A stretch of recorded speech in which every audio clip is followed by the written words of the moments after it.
And they're off for our first race. Umax just a step slow for the Unibet Horse Race Betting Operator of the Year Novice Stakes. The early leaders are Capstan and Vienna Girl. Vienna Girl to the outside of Capstan in the green and black. The market leader, Mr. Inspirational, his second start, is racing in third in the all blue, and then Polemon on the inside, the beige and dark blue from the well-backed Umax, who's in the purple. 2 lengths back to Divination in the light blue colours with the darker blue chevron, and the back marker in the beige and red is Never Wrong for Long. Under Billy Garrity, they turn away from us here in the stands and head towards the back straight in our opening contest. And the early leader is Vienna Girl, out in front by a length and a half to Capstan on the inside in the green. James Doyle has the market leader prominent. That's Mr. Inspiration on the outside in the all blue. Now just nosing into second place, Mr. Inspiration. Racing in fourth is Umax, off the track for well over 500 days. He's racing just ahead of Polemon, who was second at Lingfield last time, and they're followed by Divination, the light blue, and the back marker with the red cap is Never Wrong for Long. But all in touch at the moment as they reach the midway point of the back straight. And up front it's still Vienna Girl who leads them, heading inside their final 6.5 furlongs. Up on the outside is Mr. Inspiration in second place. Capstan is now third, ahead of Umax, who's racing in fourth place in the purple, ahead of Polemon and Luke Morris, who's back in fifth on the rails. 2 lengths back to the grey Divination, and the back marker still Never Wrong for Long as they now reach the end of the far side, preparing to turn right-handed towards the side of the course, and the leader is still Vienna Girl. She's out in front by a length, but Mr. Inspiration is close up in second. Now within the length of this leader, Capstan is third, and they're racing ahead of Umax, who's just poised, one out, one back, and they're followed by Polemon. And then behind those, Divination, the back marker where she's been throughout, is Never Wrong for Long. About to turn for home then, and head for the final 3 furlongs. And up front, it's still Vienna Girl. They're about to be tackled though by Mr. Inspiration on the outside under James Doyle. Umax is just being driven along to try and get closer. Behind those, Capstan, Polemon looking for room towards the inside, Luke Morris, as they head down now inside the 2. Mr. Inspiration's come under pressure here, and here comes Polemon towards the far side and Umax towards the outer. The favourite's going to have to fight for this. It's Polemon far side, the centre Mr. Inspiration, near side Umax, Capstan not far away. Mr. Inspiration just in front to Polemon and Umax. Mr. Inspiration is all out here. Mr. Inspiration he wins, but he made hard work of it. Polemon was second, third I think just Umax ahead of Capstan in fourth.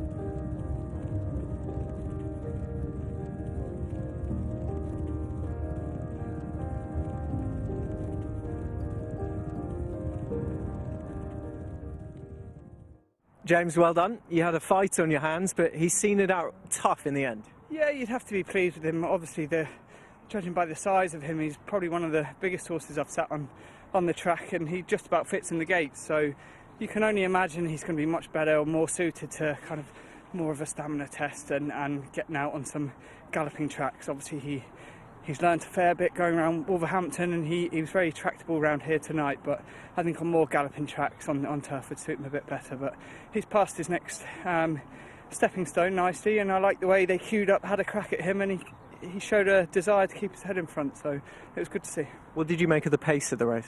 Yeah, I mean, these type of races, they never ran at a strong tempo. I just tried to keep my fellow in just a nice even rhythm and not, get them to steady too much, but I can imagine the mid fractions were probably substandard, so or overstandard, a bit slow. I would have preferred more of a galloping test, really.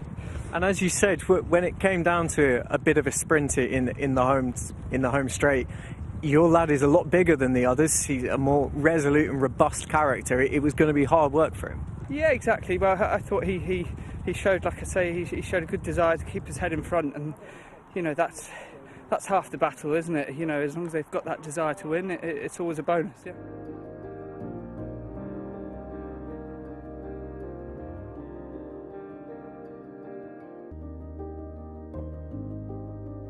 They're off. All got away okay, just chased along to gather stride was Brazen Arrow from stall 4.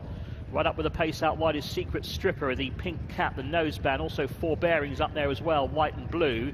And now Brazen Arrow's handy as well in the red visor towards the inside. Out wide though it is Secret Stripper, who just shades Brazen Arrow into the far turn. Racing in third for Bearing, the white and blue colours. On the inside in fourth is Black Box, racing ahead of Liberty Bay in the light colours. Then the grey on the inside is Fact or Fable, is racing ahead of Elegant Ellen, who's further back at this stage, racing in the dark blue with the green hoop. Next in the field, At Full Strudel, the yellow and black, is up on the outside of Marchetti, the white and dark blue hoops. And then comes the green, white and red of No Diggity, with Heaven's Light, the grey, towards the back, one from last. And Hannah's Return will have to pass them all. Black and yellow silks, she is the back marker, as they race well past halfway now, with just over 2.5 to go in line for home.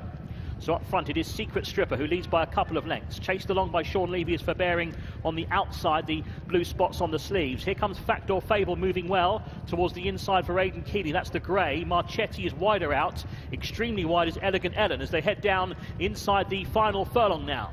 It's Fact or Fable for Bearing. No Diggity running on. Marchetti picking up as well. But it's still Fact or Fable to Marchetti for Bearing and No Diggity. These four as they go close home. Far side Fact or Fable. No Diggity bursting through. Got very close. No Diggity and in a photo with Fact or Fable. It's close between them.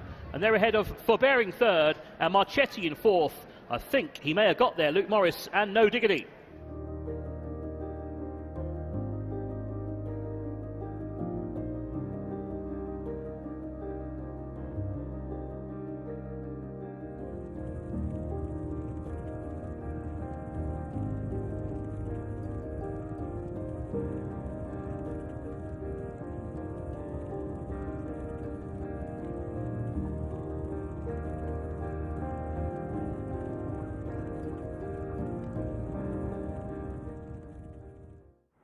Look, you just got there on the line. That must be very satisfying. He's not the easiest. No, I rode him here the last day, and I thought I'd given him a perfect ride, and I hit the front half furlong out, and he stopped on me. So today was just a case to try and get there as late as possible, and like I say, they went a good solid gallop for this grade horse, and it really played to his strengths. Well, comparing and contrasting your ride through and Aidan Keeley's ride through on Fact or Fable, you had it all to do coming into the final furlong. When exactly were you confident you were going to get up? To be honest, I wasn't at all really, but the only thing was I knew they'd gone very hard, so you know, for this level of horse that they just can't maintain it, and this lad, once he gets past in a couple, he gives him a bit of confidence. So once he got past one or two, he was like a dog with a bone, so he kept digging away from me. Was that his absolute ideal? Good strong pace to bring him into it, produce him as late as possible? Yeah, I think he's probably a little bit better at the mile, but the 7 was there for today, so he took his chance, and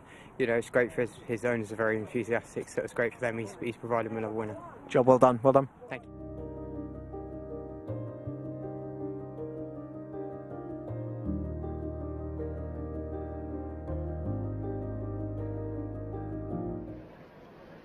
And they're off.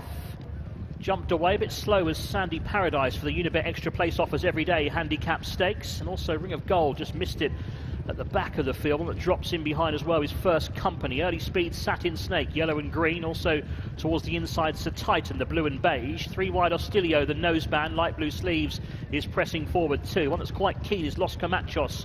No cover on the outside for Luke Morris, the black and orange colours. He drops in behind Arctician, who's the grey and the red and white. Then comes Got No Dollars, who's racing in the yellow and black. And he is ahead of Sandy Paradise, yellow and green on the inside. Nefarious is next, the grey, up on the outside of the pale blue jacket of Circle Time. Then comes Ring of Gold, who's well back, a yellow cap. Then First Company, yellow and purple. The back marker is Sisters in the Sky in the black and pink as they make the turn for home and head inside the final 3. And up front it is Sir Titan, who leads narrowly to Ostilio on the outside. Satin Snake is poised in 3rd place, might look for the cutaway. Also going for that far side Bow and Arrows with the pink sleeves, and Sandy Paradise, who wants that far running rail. Meanwhile out wider here comes Arctician with a promising looking run too under John Egan. Arctician and Satin Snake, they go on to Sandy Paradise, entering the final furlong. Satin Snake in the centre now grabs the lead here for Ryan Sexton. Running on from the back out wider is Got No Dollars, but all out Satin Snake in front will win again. Satin Snake to Arctician, tight 3rd in the end between the running on the outside Ring of Gold, involved there with the horse back on the inside Sandy Paradise.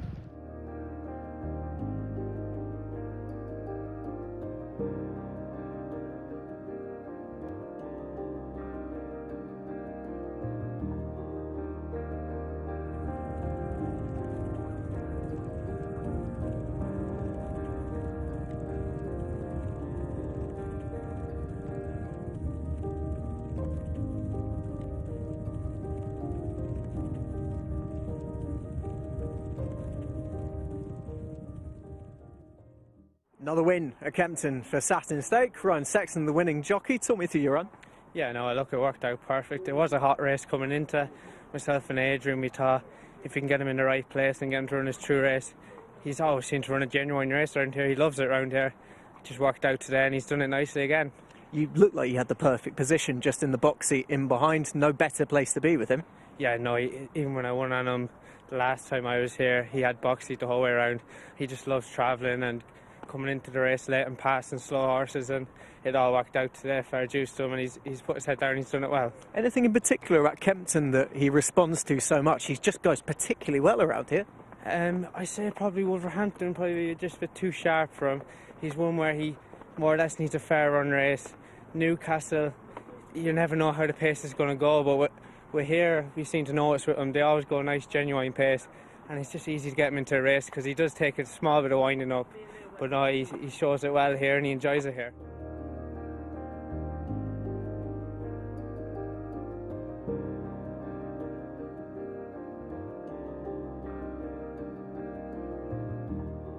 Just about ready. And they're off and racing. Jumped away for the Unibet Support Safe Gambling handicap. A couple a little bit slow to go. Bernardine and also Martini Lodge. They're racing over a mile. First to show is Out Race, a winner here a week ago. Dark blue under Tyrese Cameron to lead up to the purple and light blue of Olympic Quest in second. The red and white top of the class is in third, the Black Cat. Racing ahead of the grey Paco's Pride, also in red colours. Wider out, the dark blue and pink are Fully Deployed is next in the field. And they're followed further back in the blue and yellow towards the inside. That's Double Down, who's followed by Greavesy, red and yellow. And then the back pair are Martini Lodge in pale blue, with the stripes on the cap, and on the inside also in light blue is Bernardine, the dark sleeve jacket as they make the turn over on the far side. So heading past the 4 furlong from home marker, they're halfway. And out in front it is Out Race, who leads by a couple of lengths to Olympic Quest in second place. The grey in third is Paco's Pride to the outside of Fully Deployed, who's in the middle towards the inside of that group then. Still moving nicely as top of the class. And then out wider is Greavesy, followed by Double Down, blue and yellow. And then Bernardine towards the back with Martini Lodge. Now the pace increasing as they head down for the final 2 furlongs. On the rails, Out Race, one off the fence, Olympic Quest. Deeper out, Paco's Pride's come under pressure. Making up ground from the back is top of the class, but under pressure to do so. Then Bernardine, but it's still Olympic Quest in front. Down to the final furlong. On the outside now, Bernardine starts to stay on. Far side rails, Out Race still has a chance. But up front, Olympic Quest, Out Race, and now Bernardine goes into overdrive on the outside here for Danny Muscat. And Bernardine it is who picks up best to win. Bernardine for James Fanshawe and Daniel Muscat win it. Second place in the Olympic Quest, third Out Race, and they're well ahead of the likes of top of the class, Double Down and Greavesy.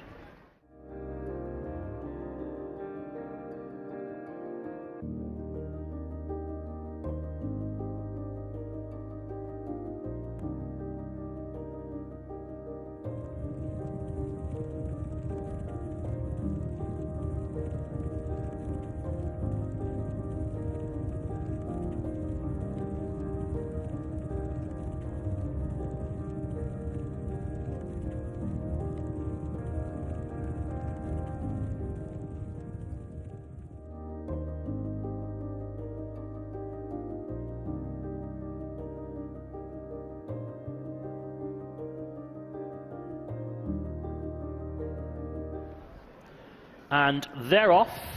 Golden Mayflower was a little bit awkward leaving the stalls for this, the Join Racing TV Now Fillies Handicap Stakes.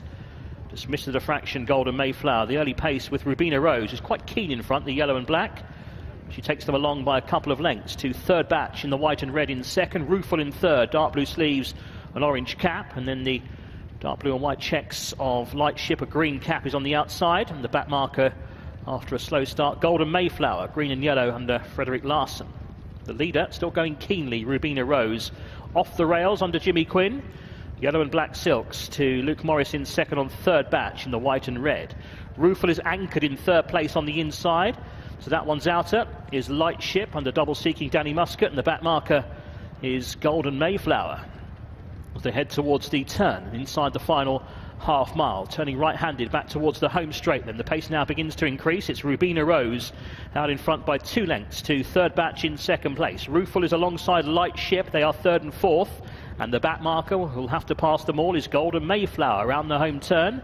heading inside the 3, and up front it's still Rubina Rose with the call. Now shaken up his third batch in second. Rootful just short of room there, might look for the cutaway. Meanwhile, Lightship is getting a clear run down the outside, moving well for Muscat, the green cap, and Golden Mayflower's become outpaced as they quickened, as they head inside the final furlong and a half. It's now Lightship who's picked it up here for Danny Muscat, and she's going well. The danger is Golden Mayflower though to the outside. She's running on well for Freddie Larson, but Lightship got first jump, and she's out in front. It's a double for Danny Muscat. Lightship wins. To in second place Golden Mayflower, who ran on well. They were clear of Roofle in third, and behind those were Third Batch and Rubina Rose.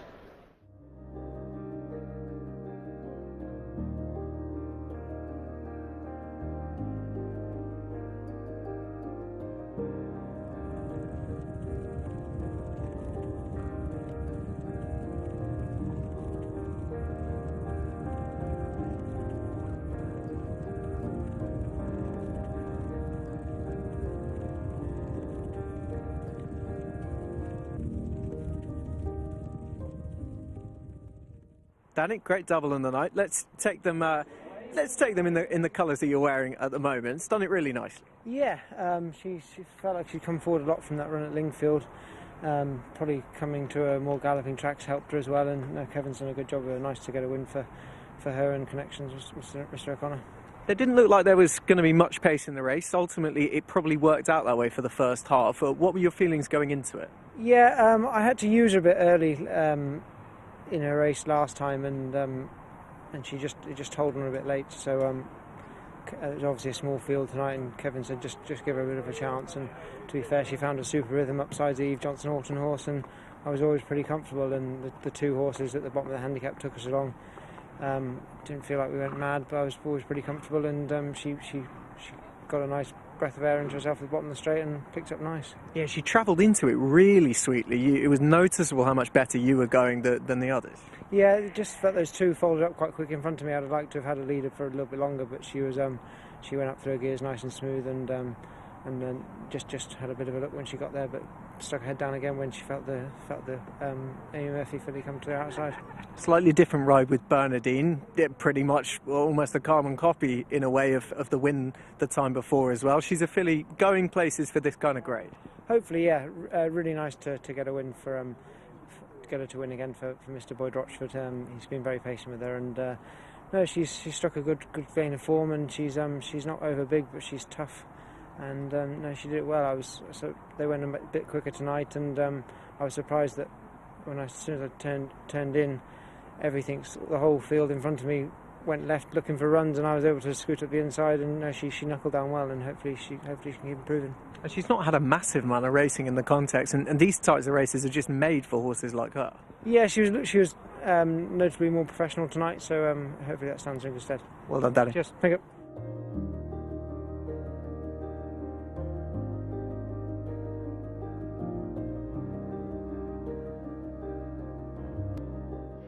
Feature race time, and they are off and racing. They have jumped away. Oh, the Cotswolds just has to be rousted to gather stride initially as they race over 2 miles for our feature event, the Unibet 3 Uniboost Today Condition Stakes, an all-weather championship fast track qualifier, also a London Stayers qualifier, and the early pace is with Earl of the Cotswolds now, who is the defending champion in the all-weather marathon division. He leads by a length. The white sleeves to racing up on the outside Solent Gateway, who's racing in the black with a light green cap and armlets. In third place is Earl of Tyrone to the inside in blue with the black and white checks on the sleeves. Third in the Ebor last season, James Doyle looking for a double. In fourth place is Rainbow Dreamer, a former dual winner of this race, won it in 2020 and 2021. He's racing in the purple sleeves. Ross Orion for Rainbow Dreamer. Out wider is Metier in the orange colours, a November handicap winner and a former Tolworth hurdle winner as well. Metier is racing on the outside for Safi Osborne. Aced It is back on the inside, a winner here last time. He's in the stripes of beige and dark green, followed by last year's winner, that's Sleeping Lion. David Probert in the yellow and orange, and Berkshire Rocco is just a back marker, held up in the red and white by Jason Watson, a horse who was good enough to run second in the St Leger in 2020. Berkshire Rocco, he's the early back marker. Up then past the stands with a circuit to go in this fast track qualifier for the marathon division for Good Friday at Newcastle. And it's Earl of the Cotswolds who leads by 3 parts of a length as they turn right-handed towards the back straight. Solent Gateway in second under Ross Coakley. In third is Earl of Tyrone and James Doyle. Racing in fourth, one out, one back, is Rainbow Dreamer under Ross Orion. Aced it is towards the inside then. He's just racing in fifth place. Around the turn, ahead of Metier in the orange, and then Sleeping Lion, the yellow cap. David Probity rode this horse to win this race last year. He's on board again, and the back marker is still Berkshire Rocco in the red and white as they make the journey down the far side. They're now past halfway. The leader is Earl of the Cotswolds, by half a length still to Solent Gateway, who's racing in second place. Earl of Tyrone is in third on the inside in the Australian Bloodstock colours, racing ahead of Rainbow Dreamer, looking to try and win this race for the third time under Ross Orion. He's wider out, the veteran. Just behind those is Aced It on the inside of Metier, the orange with the star on the cap.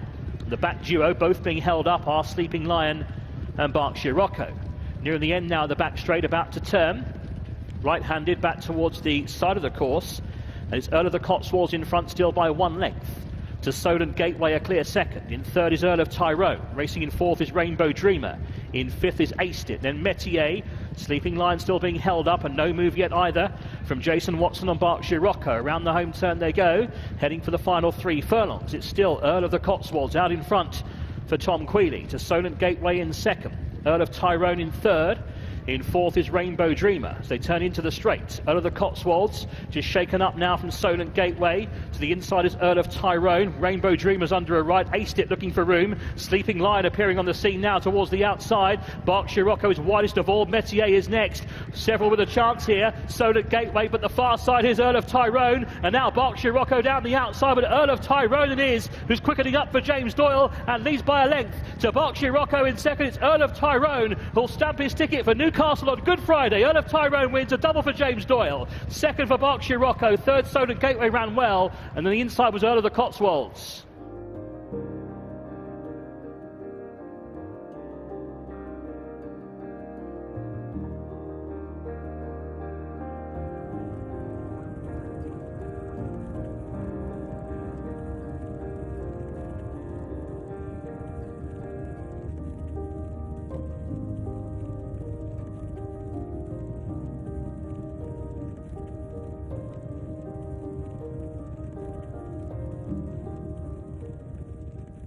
Maureen, well done. That was an emphatic performance by a horse who's really going from strength to strength. How did you find that? Yeah, I mean, look, obviously we haven't had him that long. You know, he was bought at the horse and training sale, and but Williams talked to Paddy a bit, and Paddy felt he would stay, although his last run of last year was over 2 miles. But I think it was the end of the year and the ground was heavy, and but he definitely looked like he really enjoyed the trip actually, and enjoyed getting a bit of cover, and yeah, it was good. It's nice. And I guess the right horses were in and around for you to get a marker on exactly where he is at the moment, and he's put them to bed fairly easily. Yeah, I mean, he looked to me like he was just gagging for a bit of daylight so he could go. You know, he wasn't over keen, but he just looked, he looked to be really enjoying himself. And I think William just wanted to see, you know, he's off to Australia, he goes into quarantine tomorrow, where to go, whether he went for the 1.5 mile race or the 2 mile race. And I think probably looking at that, he'd go straight for the Sydney Cup, and you know, you'd hope he'd have a nice chance in that. I guess when you're looking at European imports going down, that ton of foot in Australian racing is so key, and he definitely showed it there. Yeah, absolutely. And you know, what we've seen of him, he's a nice, easygoing, straightforward sort of horse, nice personality, and you know, hopefully he'll. So it's hard for them, you know, we've got 2 weeks of quarantine where they have to be boxed into Newmarket every day to exercise, and that's hard mentally on them, and then obviously a very long journey, and you know, they've got to be quite resilient, and also have that sort of relaxed mental outlook to be able to cope with it all. And those are the things he's been showing you in the short time you've had him. Yeah, and he was good tonight. He was, you know, he was enthusiastic but not silly, and doesn't, you know, seems a nice professional horse. Are these Australian races, they must be exciting for you to go down and try and nick some proper prize money? Yeah, I mean, it's, you know, we've got 4 nice horses going, and it's you know, it's terrific prize money, and it's not easy. It's not an easy thing to do, and you know, obviously we're going to have 3 people down there for quite a long time, and but look, if it comes off, it's great, but it's not we've been lucky in a way. In the 2 years that we did, it was through COVID, so actually no one else was there, and you know, we were lucky. It's probably not going to be quite as straightforward this year. There's more in quarantine this end, and I'm sure there will be the other end. So, you know, but it isn't easy. But if it comes off and you've got the right type of horse, then it's a great thing to try and do. It's not cheap either, but hopefully they do. You know, they're good about helping with the travelling expenses, and if you get a bit of luck, then obviously there's a few quid to be earned. Wishing you all the luck in the world. Well done. Lovely. Thanks very much.